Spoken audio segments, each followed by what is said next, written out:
I think it's high having supply chain transparency, Yeah. and it will help with inventory management. Do I think it's a game changer in the same way that is ESLs and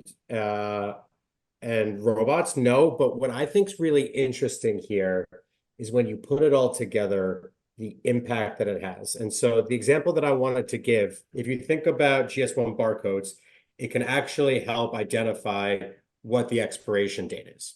Now, what if you attach that to ESLs? Right. Hmm. And now there's actually a solution that I know that I've heard of. It's called Wasteless, and it's dynamic pricing based on expiration dates. So Yep. John was talking about milk. He was talking about eggs. We're talking about meat. What happens if we are a day or 2 days away from expiration? So now all of a sudden, dynamic pricing, we do more promotions. We drive that velocity and sell through.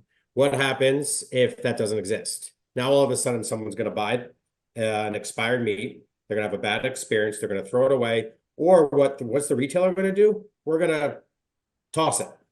Right. So now instead of actually making money and making margin on it, we're actually going to make no money on it and actually pay for it to be destructed. So I think when you put in GS1 barcodes with this larger technology umbrella, I think it actually has a huge, huge, huge impact beyond just inventory management and supply chain transparency. Now you're actually driving sales and mitigating costs.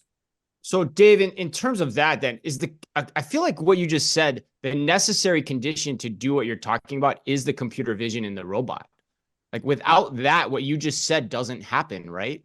True. It is true because great, you have this transparency, but what are you going to do with this data? You have no mechanism to pull it. And so it's more waiting, it's more passive. It's important to have, but you need some sort of component to unlock the capabilities.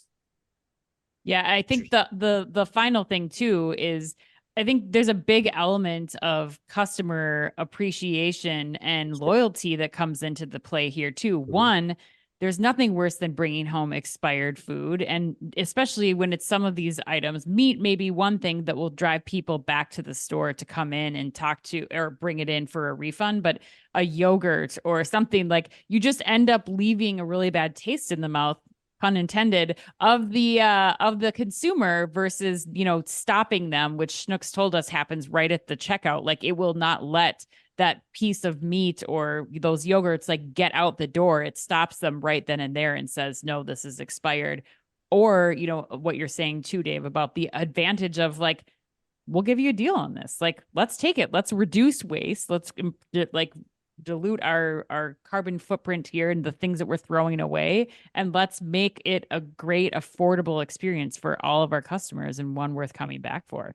Yeah, I definitely think there's something around which these GS1 barcodes are focusing on is around freshness. And if you Yeah. go to a grocery store and you go into fresh, you'll Hmm. also see oftentimes the lettuce in the back is pulled and taken because they know, they follow the appropriate inventory management principles of, if it's going to be expired earlier, you put it up in the front.